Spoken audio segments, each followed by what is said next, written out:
principal do livro, que é a doutrina da salvação. Então, a gente vai observá-las, aplicá-las na nossa vida prática. E um segundo objetivo específico é a questão dos recursos literários utilizados por Paulo. Porque uma questão muito interessante de poder observar é que, às vezes, o motivo pelo qual não entendemos determinado texto não é porque a pessoa não deixou de orar ou deixou de ter algum relacionamento com Deus espiritual. Mas, às vezes, é um conhecimento literário, linguístico. Como assim? Uma vez, na outra igreja, que eu fiz parte, uma irmã, eu estava ministrando, era uma consagração, era minha. E aí eu fiz um comentário que eu estava utilizando na época, a NVT, Nova Versão Transformadora. E eu comentei sobre isso, exatamente o que eu estou comentando agora. E aí ela olhou assim, e depois no final do telefone falar comigo. Ela, poxa, eu não sabia dessa questão. Que questão? E muitas das vezes a gente não entende o texto bíblico não porque ela se martirizava muito, porque eu não devo estar com relacionamento com Deus, porque eu leio e não entendo.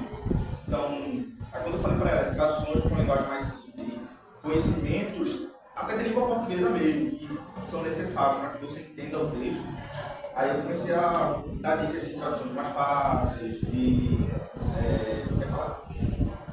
recursos mais linguísticos, para que ela pudesse facilitar. Então, essa questão do recurso literário é interessante a gente observar, para a gente poder ler melhor o texto bíblico.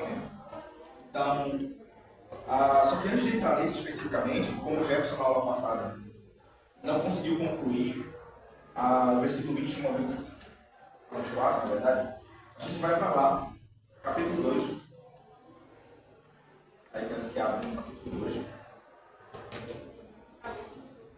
Capítulo 2. Isso, Romanos, capítulo 2. Vejam lá, do versículo 21 ao 24, inicialmente, a gente vai avançar para o 25 e 29. Acho que não vai se deter tanto do 21 ao 24, porque está conectado completamente à aula passada.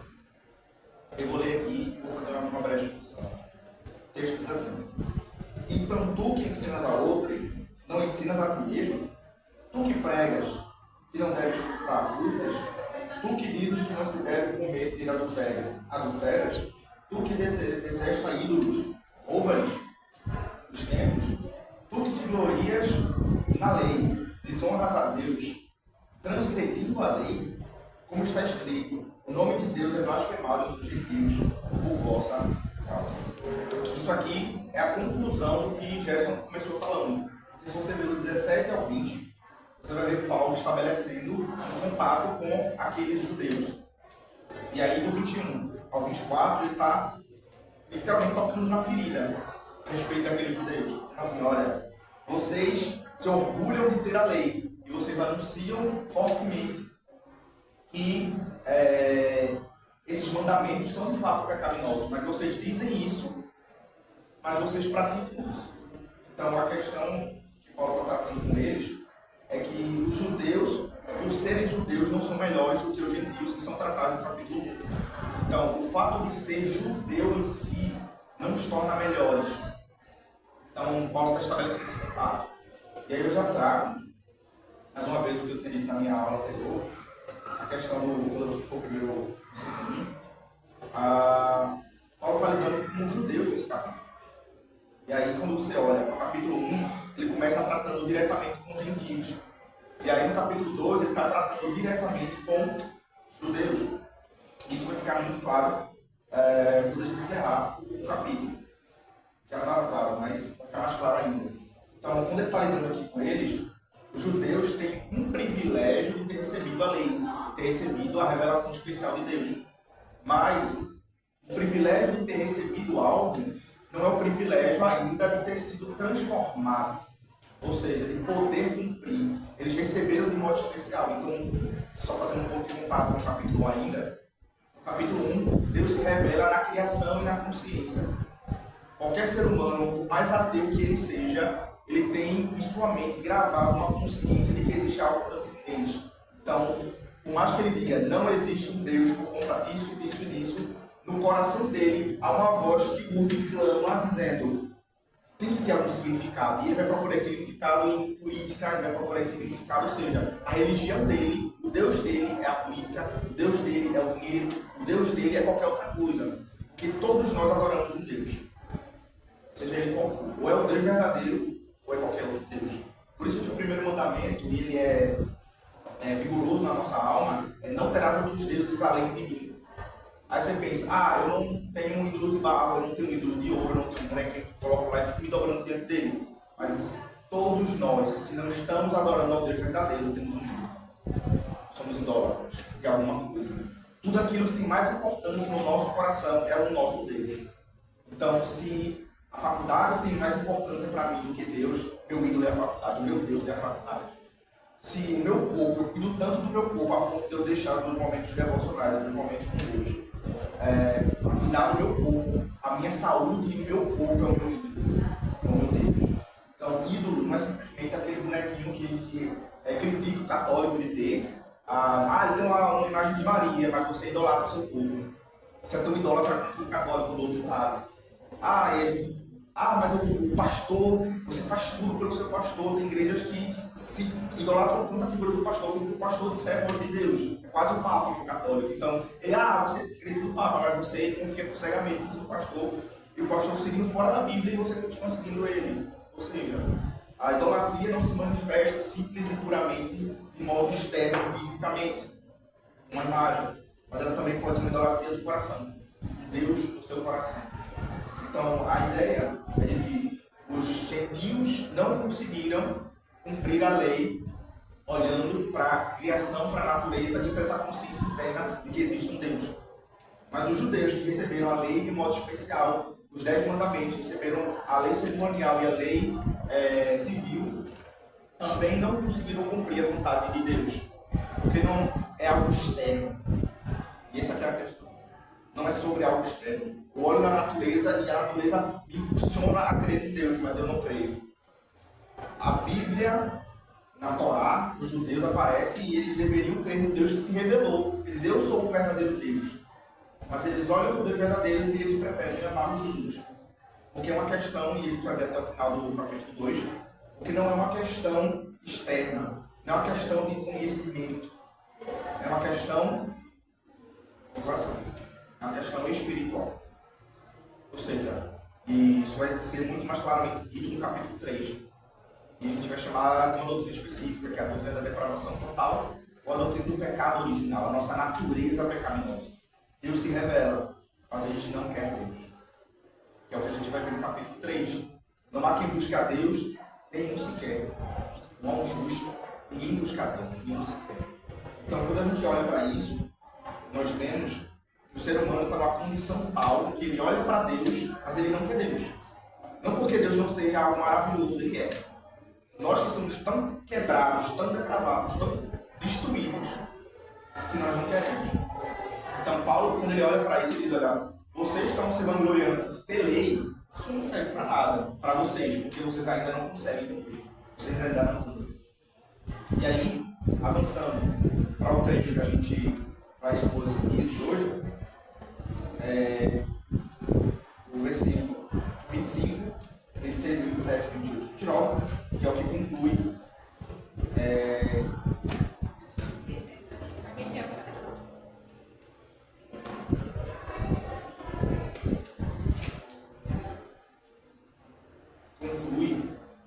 o capítulo 2.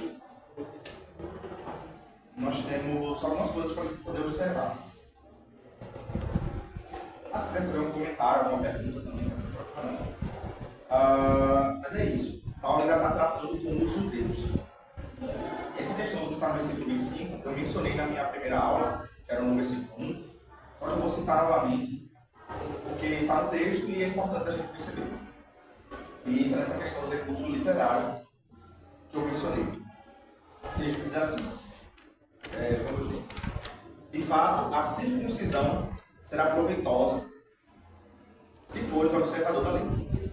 Porém, se fores um transgressor da lei, tua circuncisão se transformará em incircuncisão. Se, pois, a incircuncisão guarda as ordenanças da lei, não será considerada circuncisão, e a incircuncisão, que o é por natureza, se cumprir a lei, não te julgará aqui pela letra e circuncisão és transgressor da lei? Porque não é judeu o que é exteriormente, nem é circuncisão a que o é exteriormente na carne, mas é judeu o que o é interiormente, e circuncisão a que o é no coração, do espírito, não na letra, cujo louvor não provém dos homens, mas de Deus. É um texto, são 5 versículos, né? Mas é curioso porque a primeira coisa que eu mencionei aqui, se vocês olharem aí no material, é aí, diatribe. E eu coloco um judeu. Diatribe é uma figura de linguagem. Uma figura de linguagem, e aí você lembra, remete às aulas de português, mas figura de linguagem, para a gente poder só é um recurso literário, mesmo linguístico, para a gente poder dizer algo que não se poderia dizer de modo mais literal. Como assim? Se eu simplesmente falar, você é bonito, eu estou usando uma linguagem mais literal, dizendo sobre a beleza. Mas eu posso dizer, uma é mais normal, uma metáfora mais comum. Você é um gato, por exemplo, você é uma gata. E você percebe que a linguagem ela é utilizada para tentar dar um caráter mais profundo àquilo. Pode dizer, você é bonito. Você é bonito. Mas se eu disser, você é um gato, você é uma gata, já meio que já está mais normalizado na nossa mente. Uma comparação. Mas percebe que você tenta aprofundar mais o nível de beleza da pessoa, não é simplesmente dizer que é bonito ou bonita. Você está fazendo uma comparação, dando um tipo de beleza específica que só pode ser dado se você fizer usar uma figura de linguagem.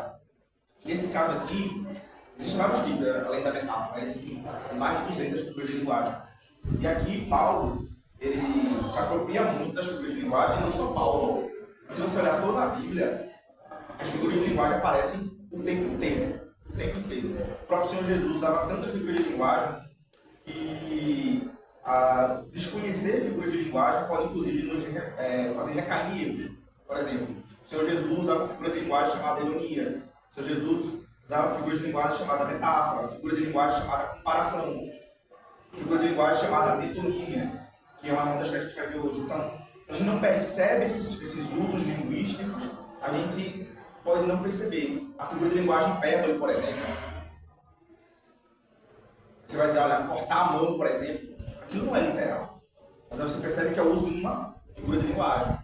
E aí você precisa perceber, aquilo ali é uma hipérbole, que é seguida de uma metáfora. E aí, se você não percebe o uso linguístico, vai fazer que nem acontecia no século II. Um filósofo, não lembro o nome dele agora, que ele tolamente vai dizer assim, eu descobri que a Bíblia tinha figuras de linguagem do meio mais difícil possível, porque ele tinha problemas sexuais, a tentação na área sexual, e ele sempre caía. Aí ele fez o quê? Ele cortou o próprio membro. Aí ele pegou e foi lá e... Aí ele continuou sendo tentado na área. Ele, poxa, eu não tento as mesmas tentações, as mesmas questões da questão aqui, só que agora ele não tem aquela forma de fazer, de cair na tentação. Ele continua pecador, ele não deixou de ser pecador por conta disso e ele continuava tendo aqueles mesmos problemas. Por quê? Porque não era arrancar o membro, era sobre a situação de tentação e não sobre cortar e mutilar o próprio corpo. Aí ele, puxa, eu estava interpretando errado. Então, é meio cômico, mas você perceber que realmente perceber uma figura de linguagem é importante porque a gente pode interpretar o texto da maneira equivocada. E aqui, o diatribe é Paulo, desde o começo do capítulo, se referindo a uma pessoa. Perceba que ele sempre lida com o singular. Está dizendo assim, tu que não sei o que, tu que não sei o que lá, tu és, tu isso, percebe? Ele está falando tu. É para uma pessoa. Então, o primeiro movimento que a gente teria ao olhar no texto do capítulo 2, assim como ele tinha no capítulo 1 para falar, o diatribe era um diatribe, mas ele tinha outro público. Ele está lidando com os judeus, isso é verdade. Mas ele lida com os judeus lidando com um diatribe, que é uma figura de linguagem. Ele fala para um grupo de pessoas, mas se referindo a uma só. É como se eu dissesse, Thaís, mas sem falar o nome especificamente, né? Você precisa beber 2 litros de água por dia. Eu li ali para garrafa, para fazer o exemplo. Mas tipo, vai falar assim, você precisa beber 2 litros de água por dia. E eu estou falando você. Só que percebe, eu não estou lidando somente com Thaís. Eu estou falando com quem? Com o meu público inteiro. E um grupo de público inteiro. Só que qual é a questão? eu não estou me referindo somente a ele, mas eu estou direcionando somente a uma pessoa, você. Então isso é o diatribe. É como se você criasse uma pessoa imaginária e você começasse a lidar com ela diretamente. Para quê? Para que aqueles que ouvem, dizendo, você precisa, tá vendo, você faz isso, não sei o que lá. Aí você não está sendo confrontado diretamente, mas ele confrontando essa pessoa imaginária, que é o diatribe, ele faz com que os outros percebam, peraí, eu estou na mesma situação que ele. Então você começa a se confrontar, sendo que Paulo usa esse recurso muito belamente, percebe o modo de tratar? Não sei se vocês percebem isso. Mas eu não estou chegando em Fabíola, ou em Larissa, ou em Thaís, diretamente dizendo assim, olha, você tem que fazer isso. Mas ele lida com o judeu imaginário e começa a criticar aquele que está no indivíduo imaginário, só que aqueles que a carapuça serve, naquele significado que a gente coloca, a carapuça serve vai olhar e vai dizer, ele está falando dessa pessoa aqui, imaginária, está batendo nessa pessoa, mas eu me enquadro naquela situação, então eu vou tomar para mim. É isso que Paulo está falando, é esse recurso, esse é o diatribe. Ele cria uma pessoa imaginária que faz determinadas coisas, e aí quem a carapuça serve vai acabar tomando para si. Aí isso é uma figura de linguagem que eu coloquei aqui para vocês, chamada diatribe. Aí esse recurso que Paulo utiliza. E o diatribe aqui no capítulo 2 é o judeu. Então ele olha, tu que fazes isso. Quando a gente olha para as características dele, pelo que a gente já viu no capítulo 2, esse diatribe é um judeu. No capítulo 1, o diatribe era um gentil. Então você olha para o texto e diz assim, no capítulo 1 ele está tratando diretamente para o gentil. No capítulo 2 ele está tratando diretamente para o judeu. Mas isso não é por acaso. Paulo não está escrevendo sem uma noção de todo do texto. No capítulo 1 ele trata com os gentios, no capítulo 2 ele trata com os judeus, mas para que no final desses dois capítulos a gente olhe e diga, um não é melhor que o outro. Um é mais poderoso do que o outro. Para no capítulo 3 ele dizer assim, então, a conclusão que a gente chega é, gentios e judeus estão no mesmo barco, e agora a gente precisa de outra coisa. Porque olha a condição do ser humano. O ser humano ele é totalmente depravado, ele é totalmente corrompido pela sua natureza. E aí tem uma frase de alguém, que está aí, vocês podem criar, que diz assim, os judeus acreditavam que a circuncisão era em si mesma suficiente para o propósito de alcançar-se a justiça. Argumentando, pois, com base em seus próprios termos, o apóstolo responde que se este benefício é esperado da circuncisão, a condição consiste em que o indivíduo circuncidado deve provar-se um consagrado e perfeito adorador de Deus. A circuncisão, pois, requer perfeição. Isso Paulo, Moisés, na lei, ele nos diz que, Levítico, que nós devemos viver pela lei. Isso é curioso. Aquele que recebe a lei deve viver pela lei. O que isso significa? Significa que a lei, ela tem poder. Isso é curioso, a gente vai ver mais para frente. A lei tem poder. Tem poder. A lei é espiritual e boa, dirá Paulo na própria carta aos Romanos. O problema não está com quem? Está comigo. Que eu não consigo. Então, se eu quero ser justificado pela obediência à lei, o que é que eu tenho que fazer? Obedecê-la de A a Z. Palavra por palavra, ipsis literis. Se eu quero e olho para a circuncisão como poderosa, eu tenho que cumprir tudo o resto. Então, toda a lei precisa ser cumprida para que eu possa ser salvo pela lei. Então, imagina a situação. Se eu transgredir um pedaço dela, eu já tenho falta. Então, Deus dá a lei para o povo de Israel, um povo especial escolhido de Deus, não para que ele fosse salvo por ela. Isso é que é curioso. Porque em Gálatas nos diz que a lei foi um aio. E na verdade a tradução aio ela poderia ser melhor para nós, porque no grego é paidagogos. Aio lá. A lei foi um professor, um pedagogo, alguém que conduz uma criança. O que isso quer dizer? Que a lei foi dada, ela em si boa, ela em si poderosa, mas nós tão depravados que não podemos ser salvos e redimidos por ela. Então, a experiência que a gente tem ao ler o Antigo Testamento é olhar um povo que recebeu uma lei espiritual e boa, mas que o tempo inteiro caía e se perdia novamente, vez por vez. A história de Israel é um constante. Deus levanta e eles caem. Deus levanta e eles caem. Deus levanta. Isso fica até mais explícito em Juízes, porque é o tempo inteirinho. O período em que Deus levanta um juiz para resgatá-los está lá no ápice. Aí, acabou, volta. E fica nesse constante. E aí você percebe que o Antigo Testamento inteiro é isso. É o povo sendo levantado por Deus e o povo literalmente sozinho indo embora procurar. Aí Deus levanta de novo e fica nessa constante. Então o grande ponto aqui é, Deus deu a lei, mas só a lei não bastava para eles, porque eles olhavam para a lei e iam chegar no capítulo 7 e dizer, como é que eu vou cumprir isso? Eu sou levado a cumprir isso, mas eu só me sobra hipocrisia. Porque eu digo, olha, a gente tem a lei, que é o que a gente tem de diferente de vocês. Porque a gente sempre volta para o mesmo lugar. A gente sempre volta para as mesmas práticas, para a mesma idolatria. Então, a lei, ela requer perfeição. E aí, se ele se vangloria de ter a lei, não ter perfeição não te leva a ter motivo para se vangloriar na lei, se você não é perfeito.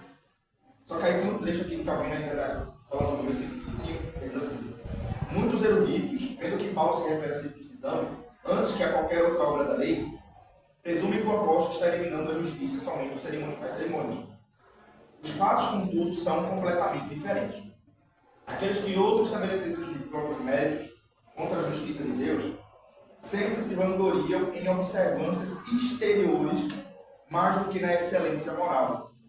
Ninguém que é seriamente tocado ou movido pelo temor de Deus, jamais ousará erguer os seus olhos ao céu, visto que, quanto mais se esforça para obter uma genuína justiça, mais claramente perceberá como longe se acha dela. E aqui o Calvino está fazendo uma aplicação prática, porque ele está colocando da seguinte forma. Ele está citando a circuncisão, porque a circuncisão era um elemento que era muito importante para o judeu. Mas quando ele coloca a circuncisão, e ao longo de todo o texto eu vou tentar mostrar isso para vocês, ele não está lidando somente com a lei cerimonial. Ele está falando de toda ela, até que o capítulo se encerra nesse sentido. Então, ele cita a circuncisão, mas a justiça que é da circuncisão também não é a justiça de dizer, eu cumpro todos os 10 mandamentos. Exemplo prático para nós, bíblico, chega um jovem rico diante de Jesus.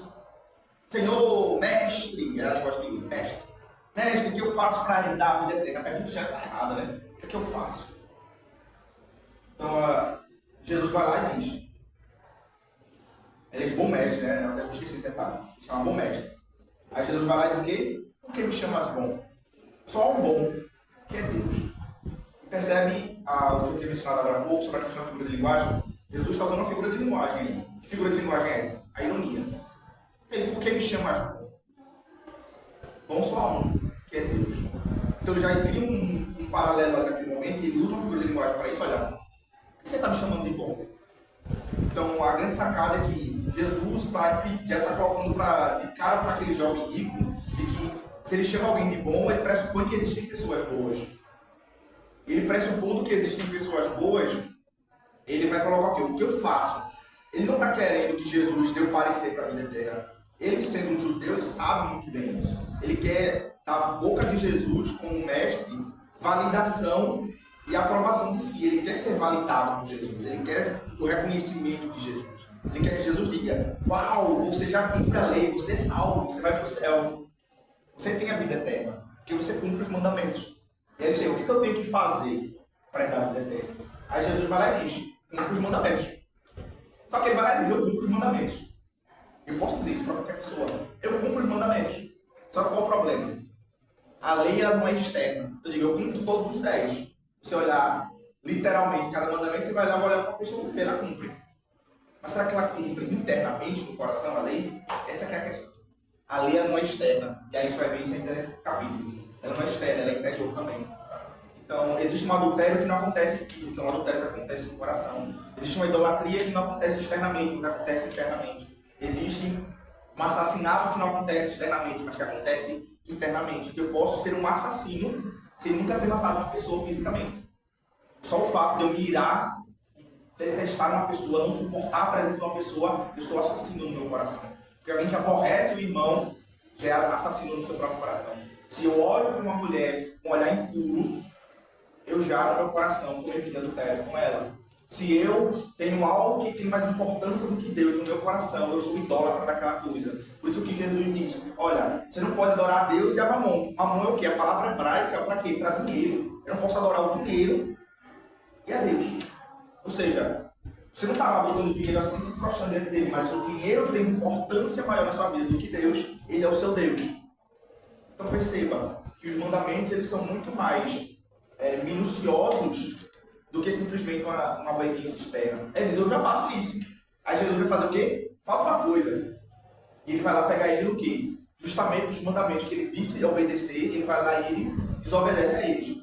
Na cobiça, na idolatria, dos mandamentos em geral. Por quê? Porque ele vai lá e diz assim, ó, no amor ao próximo e no amor a Deus. Ele vende tudo que tens e dá aos pobres. Ele vai embora triste, porque ele tinha muitas posses. Então qual é a grande sacada? A grande sacada para nós é de que, se nós olharmos para a obediência externa, vai dizer, eu cumpro. Mas, na prática mesmo, nós, por nós mesmos, não conseguimos cumprir a lei. E aí, Calvino está dizendo aqui o seguinte, pela nossa obediência, a gente não consegue obter a salvação. Então, a gente nunca vai poder dizer, diante de Deus, olhar para o céu e dizer assim, ó, olha só como eu sou uma pessoa boa, como eu sou bom, estou cumprindo a lei. Porque, como eu disse aqui no final, se vocês olharem na penúltima linha, visto que, quanto mais se esforça por viver a genuína justiça, mais claramente perceberá quão longe se acha dela. Ou seja, até uma ilustração que eu vi o pastor Hernandes fazer, e ela é interessante, a Bíblia nos corrobora fazê-la. Aqueles que são da luz irão para a luz. João fala isso. Isso é o Evangelho. E quanto mais próximo da luz, mais a gente vai perceber a nossa sujeira, de fato.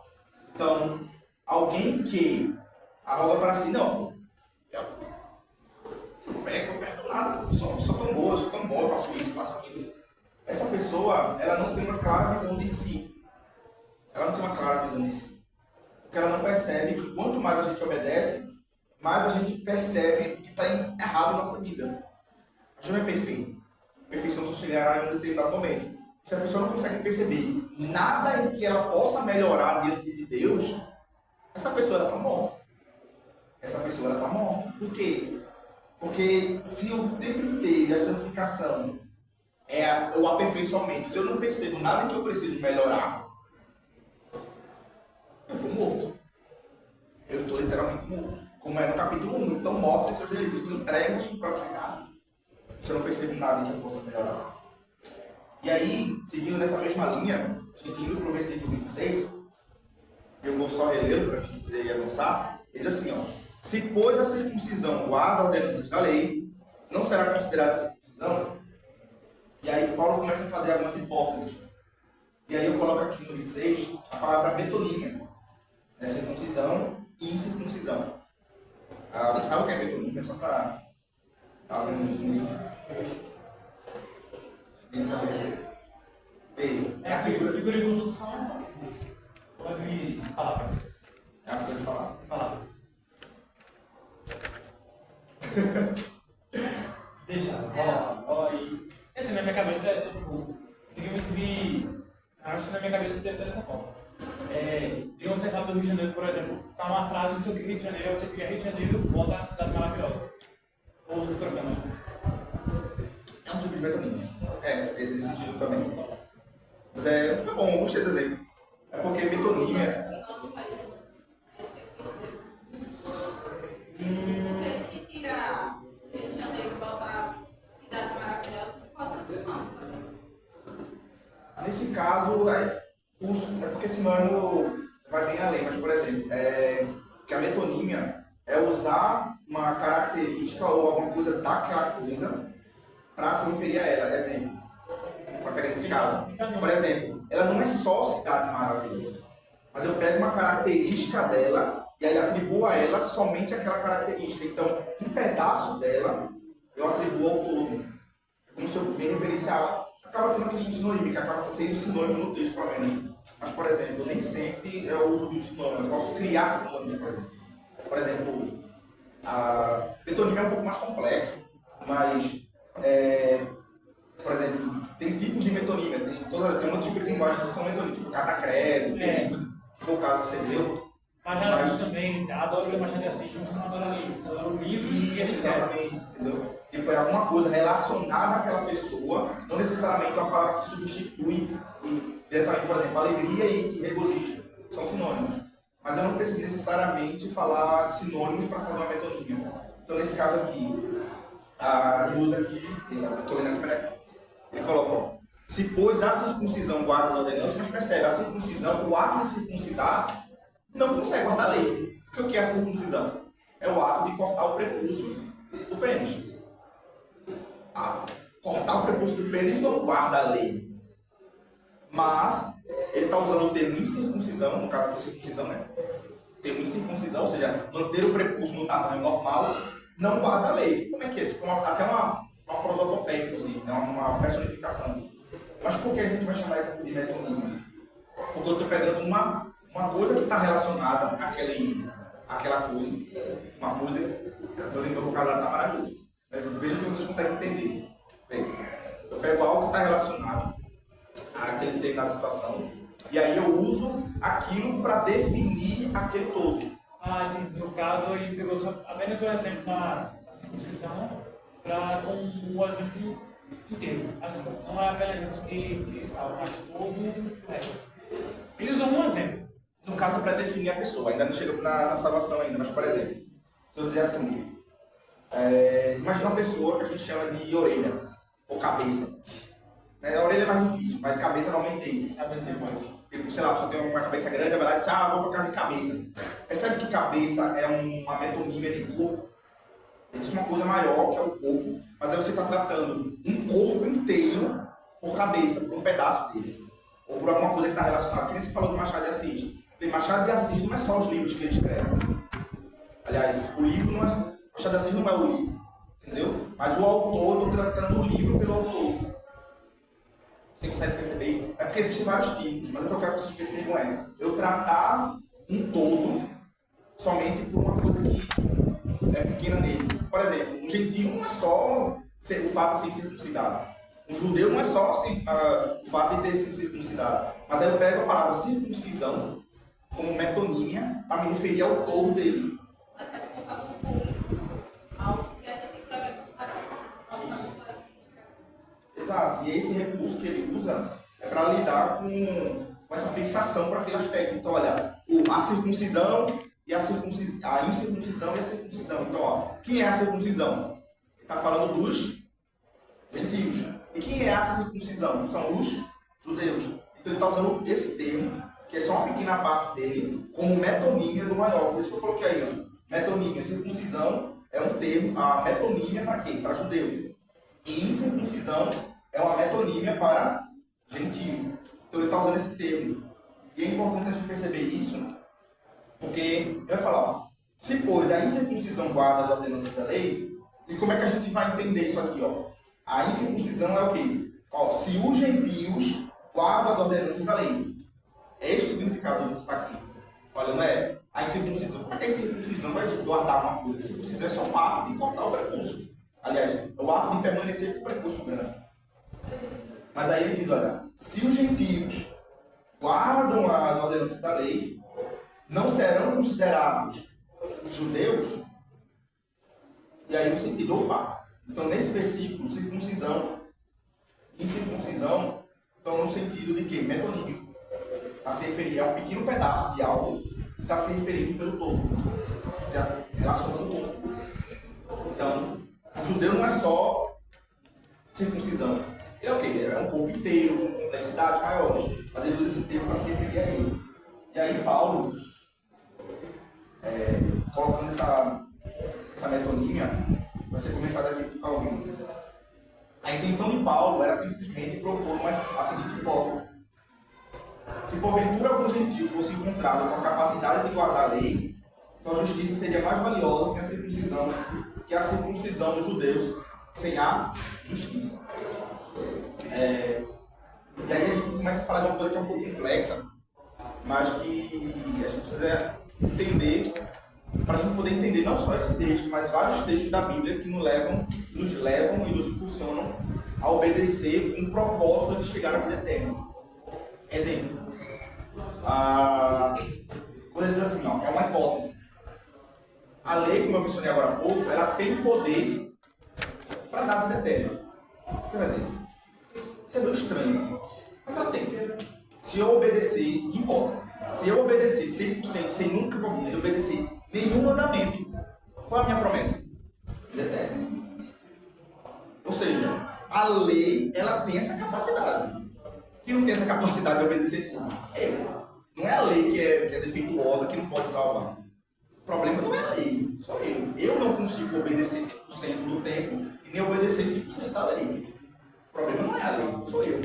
Então, Paulo está dizendo assim, ó, se um gentio, se o que é circuncisão, obedecer a lei sem ser judeu, esse que está colocando sem ser judeu, por isso que circuncisão está se referindo aqui ao fato da pessoa e não simplesmente ao ato de circuncidar. Senão a gente vai entender errado isso. Então, ó, o gentio, se ele obedece à lei, ele consegue vida eterna, enquanto que o judeu que não obedece não consegue. Mas perceba, isso é uma hipótese. Ele está considerando se é hipotético. Se. Significa que o gentio consegue? Não.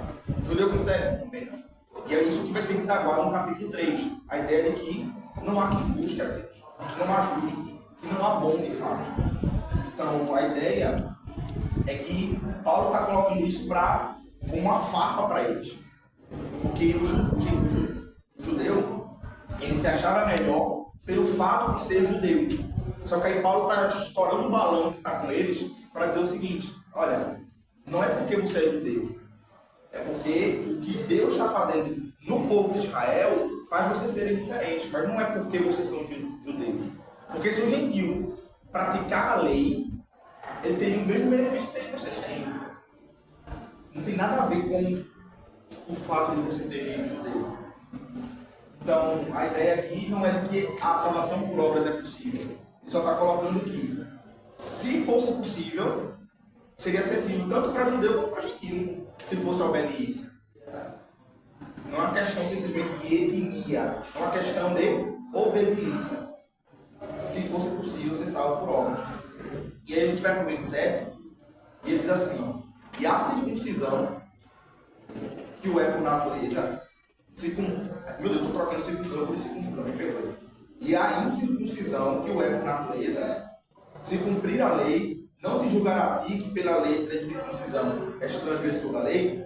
Aí ele está colocando justamente o mesmo ponto do versículo 26. Está dizendo assim, ó, o gentio, e mais uma vez, a circuncisão é uma metonímia para o gentio, a incircuncisão. Está dizendo assim, ó, o gentio, nessa hipótese, que cumprisse a lei, ele não te julgaria? Porque você que é judeu não consegue cumprir. Mas esse gentio hipotético que eu estou dizendo, se ele cumprisse a lei, ele te julgaria. Porque, olha, você que é judeu não cumpre. Então ele está colocando essa comparação. E aí a gente avança. Mas calma, eu vou avançar na tanto não. Ele diz assim, no 27. Tem outra metonímia aí, que eu avancei muito rápido. Mas se você olhar a outra metonímia, vai ficar até mais claro o que é metonímia desse trecho. Ele diz assim, ó, e a incircuncisão, que o é por natureza, o gentio, se cumprir a lei, e perceba, se, ele coloca se cumprir a lei. Ele não está dizendo a circuncisão que cumpre a incircuncisão que cumpre a lei. Percebe que ele coloca o se, ele está colocando no nível do campo da hipótese. Ó, se um gentio, se ele cumpre a lei, ele é melhor do que você, percebeu? Então percebam que a questão aqui não é de que existem gentios que cumprem a lei melhor do que o judeu, não é isso que ele está colocando. Ele está colocando uma ferida no coração do judeu para dizer assim, ó, você não é melhor que o gentio, porque você também descumpre a lei. Se você não é convertido de fato, tanto faz, se você é judeu ou gentio, você é condenado do mesmo jeito. A questão não é essa. A questão aqui é, se existisse um gentio que cumpre a lei, ele é melhor que o judeu. Ponto. Mesmo sem lei. Mas ele diz assim, ó, não te julgará a ti, ou seja, não vai se opor a ti, não vai se colocar e dizer assim, olha, você recebeu a revelação, mas final sério. E ele vai colocar que pela letra, olha a palavra interessante, letra. Letra aqui, ó, letra e circuncisão és transgressor da lei. Olha que curioso, letra aqui e ela vai aparecer novamente mais à frente, letra é uma metonímia para lei. Inclusive, tem gente que vai interpretar mal outros textos por não perceber que letra é metonímia para lei. Porque, ó, letra, percebe que é uma coisinha só que tem a lei. A lei é formada pelo quê? Com várias letras, com várias palavras, com várias estruturas ali. E letra está incluso. Só que a lei não é uma letra, simplesmente não pega uma letra e bota ali tipo alfa, né? A letra não é um alfa. A gente usa o mesmo exemplo na Bíblia, de vai ler a palavra. Exato, isso é uma metonímia. Exatamente. Exatamente, é uma metonímia, por quê? Porque não é uma palavra, tipo, não é literalmente uma palavrinha ali, mas é uma metonímia por quê? Porque existem várias palavras, mas aí vocês vão ler a palavra de Deus. Certo? É um belo exemplo, realmente, de metonímia. E você pega um pedaço para se referir a um pouco. E aí, o que é que a gente observa? A letra é uma metonímia para lei. Se a gente não percebe isso, tem um versículo que é muito mal interpretado. Diz assim, ó, que a letra mata e o espírito vivifica. Se você não entende que letra é metonímia para lei, você vai ficar achando por quê? Que a Bíblia, não sei o que, não tem nada a ver. Letra ali é uma metonímia para lei. Então, quando ele coloca aqui que a letra em circuncisão está se referindo a quê? Olha, a lei. Então, ó, você usa a letra e a circuncisão, és transgressor da lei, sabe que ele usa a lei e letra no mesmo texto, assim, ó. Você usa a lei para ser transgressor da lei. Você pega a lei, assim, ó, eu tenho uma lei. Com a lei, ele pega essa lei para quê? Para poder transgredir a lei com mais tranquilidade. Meu Deus. Então, e aí até aparece outra figura de linguagem, que vocês podem ler depois, que é a Ipala, que Paulo também usa aí. Está até negrito aí a... Mas veio. E aí, para a gente poder encerrar, ele diz assim, ó, no versículo 28. A circuncisão interior. Até menorzinho, não percebi, ficou menorzinho. Deixa eu tentar. Acho que vocês conseguem. Ó, o trecho que Calvino fala é o seguinte. Deixa eu ler na Bíblia primeiro. Porque não é judeu o que o é exteriormente, nem é circuncisão a que o é exteriormente na carne. Então, Paulo agora começa a estabelecer o que é de fato o verdadeiro judeu. O que ele está falando? Olha, um gentio é melhor do que você se ele cumprisse a lei. Ele seria melhor do que você. Então, se a gente pudesse até fazer um paralelo, não é o que o texto está dizendo ainda. Porque ele não está tratando de crente e não crente, diretamente, como a gente entende hoje. Mas a gente pode fazer até uma comparação nessa. Ou seja, para a gente perceber a hipótese. Imagina, tem alguém da igreja. Aí a igreja, a pessoa na igreja, ela diz, eu sou crente, eu tenho o batismo, eu sou batizado, eu também tenho uma lei. E aí ele diz, não, a gente aqui tem, olha, aqui recebeu a revelação de Deus, nós somos batizados.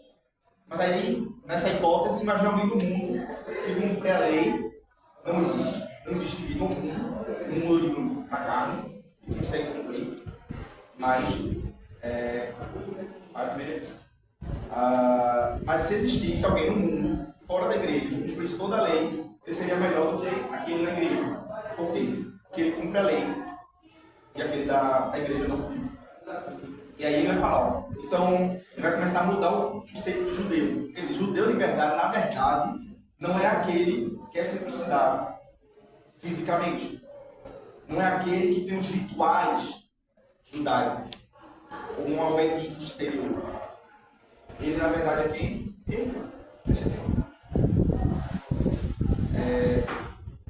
Aí ele coloca assim. Então, não é a obediência externa, é uma questão interior. E aí, quando você vai na citação, diz assim, ó, pessoas de todos os rincões são convocadas a circuncidarem seus corações. E tal coisa, o Senhor promete que Ele mesmo fará. E aí é que está um ponto aqui interessante, porque ele vai dizer assim, ó, então, já que eu estou falando que um gentio que cumprisse a lei seria melhor do que um judeu de verdade, vamos mudar os termos? O verdadeiro judeu é aquele que é convertido no coração, que é circuncidado no coração. Então, se um gentio cumprisse a lei no coração verdadeiramente, ele seria um verdadeiro judeu. E não simplesmente um ímpio. Então, a questão aqui é, Deus está chamando encher de amor a partir do povo, a pessoas de todas as nações, para quê? Para circuncidar seus corações. E aí a segunda parte do que o Calvin fala, diz assim, ó, e tal coisa o Senhor promete que Ele mesmo fará. Se nós lembrarmos da promessa em Ezequiel, o que ele diz? Ó, eu lhes darei um novo coração. Tirarei o coração de pedra e lhes colocarei o coração de carne. Porém neles um novo espírito. Inclusive o que vai dizer o próprio Ezequiel lá, Deus pergunta para Ezequiel, olha, podem esses ossos secos reviverem? Pode. Tu sabes. A grande sacada é, o ser humano, na sua condição natural, ele está morto. Ele está morto. Então, tanto o judeu como o gentil, independente de entender, ele está morto. O que é que vai fazer o reviver? O próprio Deus. E aí, só para a gente concluir, lemos o 29, diz assim, ó, mas é judeu o que o é no interior, o que o é interiormente. E circuncisão, a que o é no coração, no espírito, não na letra. Cujo louvor não provém dos homens, mas de Deus. Esse versículo é mais complexo, ele merecia um pouco mais de tempo. Mas ele continua falando do que ele falou no 28, ele diz assim, ó, o judeu verdadeiro é aquele que o é no coração, aquele que é convertido. Aí, Calvino diz, as palavras que Paulo adiciona no espírito, não na letra, devem ser assim entendidas. Por letra, ele quer dizer o rito externo. Como a gente viu, letra é metonímia para lei, sem a vida espiritual. E por espírito, ele quer dizer a substância deste rito, a qual é espiritual. E esse trecho ele é tão interessante que a tradução ela é um pouco disputada. Por exemplo, aqui é o meio da revista atualizada, mas a NVT, eu não sei na NFI. Mas, ao se observar, as outras traduções, inclusive em inglês, elas trazem de modo diferente. Isso aqui, ó, no espírito e na letra, pode ser traduzido de outra forma, porque é pneumate e gramate no grego. E a tradução pode ser pela lei, pela letra, né? Ou pelo espírito. E aí não ser pneumate no espírito com E minúsculo, mas ser espírito com E maiúsculo. Porque pneumate, a gente sabe que é a mesma forma. Porque a gente coloca maiúsculo e minúsculo na nossa, mas no original, no grego, lá nos manuscritos mais antigos, tudo era maiúsculo. Então não existe letra maiúsculo e minúsculo. Então, tanto pode ser Espírito Santo, como Espírito e Espírito nosso. E aí que alguns intérpretes que vão chegar ao ponto de dizer assim, ó, na verdade aqui, ó, essa circuncisão interior ela é operada pelo Espírito. E aí, e não pela letra, pela lei. Então a questão aqui é o que eu coloquei aqui bem pequenininho, que é a graça irresistível. Ou seja, não é uma questão de que nós podemos operar essa circuncisão interior. Eu posso pegar uma faca e fazer uma cirurgia em mim, né, exteriormente. Mas só Deus pode alcançar meu interior, é pelo Espírito que eu posso ser circuncidado interiormente. E justamente o que Paulo vai colocar ao tratar disso no capítulo 3, vai dizer assim, olha, vocês estão mortos. Se Deus não operar a circuncisão no interior de vocês pelo Espírito, vocês não serão circuncidados. Por isso que é uma obra maravilhosa de Deus, que só Deus pode operar. Amém?